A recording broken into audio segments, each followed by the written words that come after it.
One minute you're young, hip, and carefree, and the next minute you're photographing vegetables in your garden. Because the garden is your safe space. Alright, last week or 2 weeks ago we did part 1 of the garden vlog, and since then I done added a lot of plants and we done rearranged a lot of things in the backyard. So let's have a look at what I'm working with. Okay, let's come right on in. Come around here, I got some of this straw that y'all was talking about instead of the mulch. And as you can see, the herb garden is going crazy. Y'all was saying that I couldn't fit no more down in here. When I pull this cilantro right here, I'm gonna have room for another spot, so I'm gonna be back at the store buying some. And if you ask me, I could have got something right there and right there. If you ask me, if I move this, I can get something right there. But as you can see, if you wasn't here the first time around, this is new.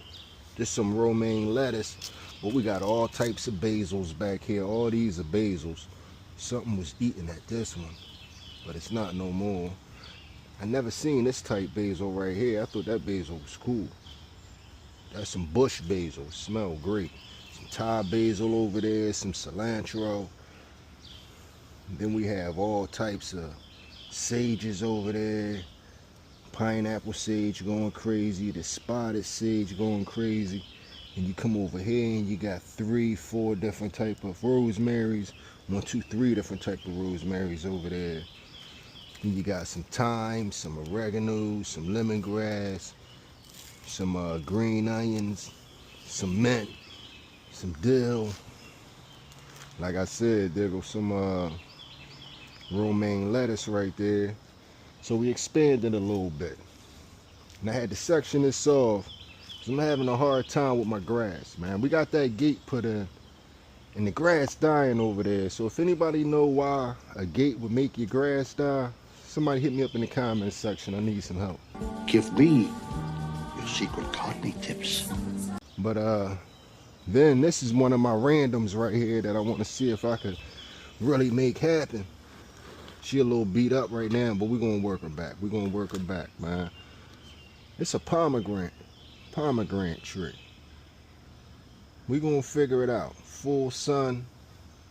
We're gonna figure it out. We ain't gonna get no fruit from this year, but if we can keep them healthy for a year or two, maybe we can get a pomegranate off it. That's a long haul right there. But here go one of my best finds, I think. I got a lemon right here and I got a lime over there. I'm telling you, y'all, I be up in Home Depot and the fruit trees like La, la, la, la, wait till I get my money right. La, la, la, la, then you can't tell me nothing, right? And if you remember last time, the first video, it was a whole different garden box on this. So I had to go to Lowe's and kind of redo the box because the box was falling apart. It was way too bad. It was way too bad. Then I got these arches. And I decided to use them as trellises because this raspberry bush always get out of control. And then I got another one here. So I went and I added a strawberry right there. That's the watermelon from when we was in the store from part 1. I got another strawberry hanging from the top. This would be like the fruit box. This would be the fruit box. Told y'all, man, I get out here and my spirit animal come out.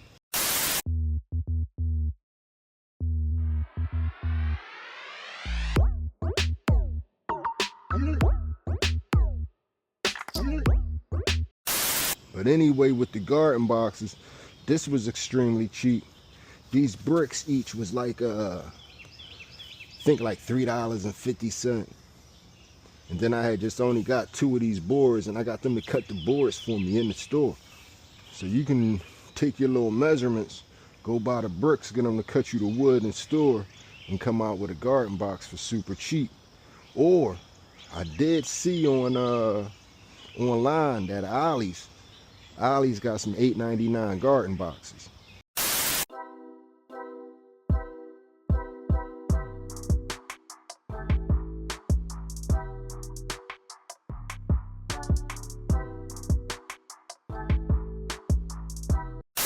But anyway, man, we gonna move on over to the back over here. Like I said, man, we was trying to expand. We was trying our hardest to expand.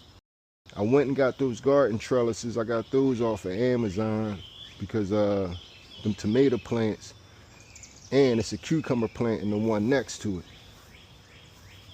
That cucumber plant in the back, he's small now, but if you ever grew any cucumbers, you know when they come in, they're gonna come in. So I got these garden trellises so they can grow up this side, and I'm gonna try to see how that worked this year. They was only like $20 a piece. I'll put the link in the comment section. But if you don't need this much garden trellis, I saw online that plenty of people have hacks that you can get from Home Depot. If you're trying to garden in a small space or you don't want to spend a ton of money on fancy trellises, this little trick might save you both space and cash. I use mason ladders as garden trellises, and honestly, they work so well for vining plants like cucumbers. So I grabbed mine from Home Depot for under $4 each, and I tucked them just inside of the edge of my garden beds for support. That way my cucumbers have something sturdy to climb up instead of sprawling everywhere. But here's the part I love the most. As the cucumber vines grow taller, the leaves naturally create shade over the plants underneath. And if you garden in Arizona like I do, you already know how brutal the summer heat can get. The extra shade helps protect more tender plants from getting scorched while also maximizing the space in the bed. So instead of buying expensive garden infrastructure, sometimes you just need a simple solution that works smarter. Now that's a bright idea. Okay, so as you can see out here, man, we got to do some weeding. We're going to clean that up probably later on today.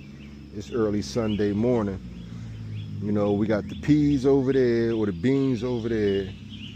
Up front here, we have a green pepper. I'm pretty sure this is a green pepper too. Or this looks like a tomato plant right there. Nah, that's a black beauty tomatoes right there.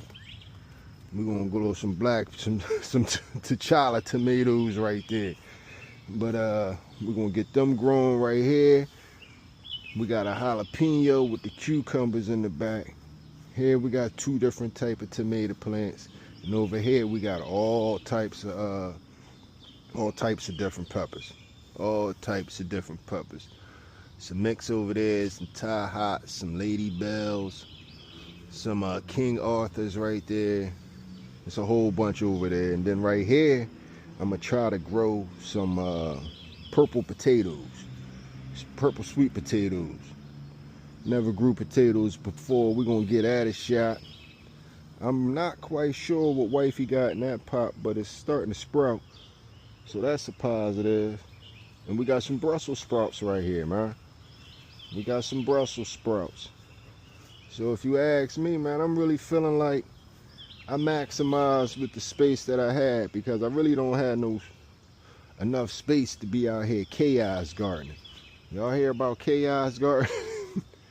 People that got a nice amount of land, they could just go and throw the seeds wherever they want and just do a harvest. Here is the true start of the Chaos Garden. You can see that I have a wide variety of different seed packets that I'm going to mix all together in this bucket, which I will then distribute with no rhyme or reason through our patch. Now that a lot of the seeds are beginning to sprout and some even getting close to harvestable, I do wish I actually kept track of which seeds I've added. Unfortunately, at the time, I thought it would be a fun little mystery whenever I went to pick something out of the garden. But at this point, I can identify less than 1/4 of the plants growing. Anyways, once I have all these seeds in the bucket, I simply walk back and forth through the garden, grabbing handfuls and sprinkling them all over. I do a few passes, making sure that the very small seeds get spread out as much as possible and don't end up in clumps. Once I have them all down, I use this strange apparatus. I'm not sure what it's called, or if this is its intended use, but I thought it would do well to lightly cover the seeds, or at least create a few divots for them. This did not really end up working out, since the soil is so clay heavy that Every one of the wheels jammed together, and it was like I was trying to mop with a giant ball of clay. After the seeds are all down, I wanted to include a ground cover for them and install my worm making machine. I went with hay because it's cheap and should break down pretty quickly into worm food. It's getting hot in Florida, so black-eyed peas is one of the only things you could grow over the summer. They can handle the heat. So let's get it started. These are just dry beans from the store, so they're pretty easy and cheap, and it doesn't take a lot of effort to plant them. In fact, it's that easy. Here's how you get rid of your toxic eggs. These are birdseed sunflowers. They pull toxins from the soil. Plant a lot, plant a lot. No more toxins. Get out of here. Cheap, easy, and fun. That's why I like these dried lentils. Like $1. These make a great cover crop. They're gonna help the soil. And they might end up in your hat a little bit, but that's okay. That's why I got me a nice hemlock hat. You can plant these wherever. They'll pop up as soon as it rains. Lentils, perfect. You could do black-eyed peas, you could do chickpeas. I like to use these birdseed sunflowers. These are only $1.89. And here's the trick. There isn't a trick. You just throw them out wherever you want. Put a few seeds out. The birds are gonna eat a few, and you don't have to cover them up or anything. But if you plant more will grow. I'll put them right on top of the leaves. A little bit here, a little bit there. Hit me up in the comments section and let me know, would you ever consider chaos gardening if you had a lot of land? Now, I'd rather have everything nice and organized so I could try to work things out. Oh yeah, and I forgot. We got some onions down here. We're gonna get the onions a shot. And that's pretty much it for now. It rained last night, so we had to put up all the, you know, the cushions and stuff like that, and I couldn't really finish my mow like I wanted to. I had got this trellis right here, and I was going to put him back there, but he was a little flimsy, and I got all this old gating, and I just started realizing, like, hold on, this old gating could come in handy. So I think later on today, after I do the weeding and clean all that up, I think I'm gonna add some more of this gating all the way up, because this thing, like I told you, is going to be out of control. She already is getting out of control. But hopefully we could just let her grow all the way up and over, let the strawberries start dropping down, have this one grow up the other side with the strawberries, watermelon grow across the bottom. Y'all know I am the box overcrowder. I feel like I could put something right here. Hit me up in the comments section and let me know, what should I put right here? Because this is going to be a vine. That's just going to grow all across the bottom. So that's some open real estate right there. And like I said, if you have any tips on why the grass will be dying, hit me up in the comments section and let me know that.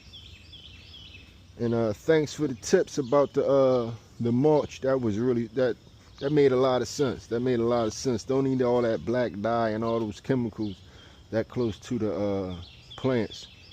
So I'm gonna try to scrape a little bit of that off and get pull the weeds, get some of this straw down, and, you know, see how that works. Go from there.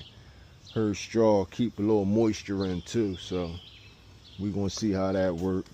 But take one last little trip over to the herb box. But that's pretty much it for this update. Guess this is week 3. We done moved on. Like I said, I'll get the cilantro out of here. He's just overgrown. He done reached his lifetime. I mean, we're gonna have some tacos in the next couple of days. Chop him down and get something to replace that spot. Might get some basil or something. Matter of fact, hit me up in the comments section and tell me what you think I should replace this cilantro with.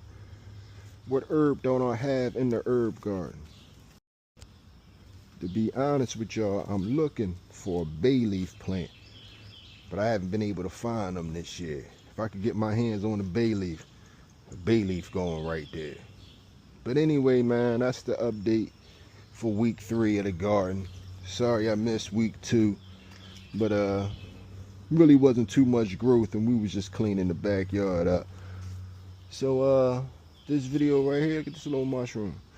This video right here is going to end like all the other videos, man. Hit me up in the comments section.